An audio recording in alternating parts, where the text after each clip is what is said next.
Hey, today I'm in Loudon Park Cemetery in Baltimore, Maryland, visiting my ancestors.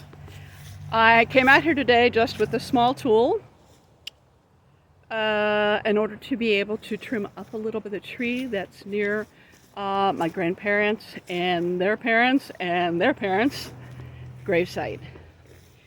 The reason that I do this is because when we came over here, I came over here with my third cousin, and we were looking at all the necklaces that were buried here in Loudon Park Cemetery, because it really was a cemetery that many were buried in from Baltimore. And we discovered that a lot of our ancestors were buried in an area that is not perpetual care. And of course there's a tree encroaching. So every once in a while, now it's been I think 3 years now since any of us have come down here, and I'm doing a little trimming up today. So find your ancestors and see if they're in cemeteries that are maintained.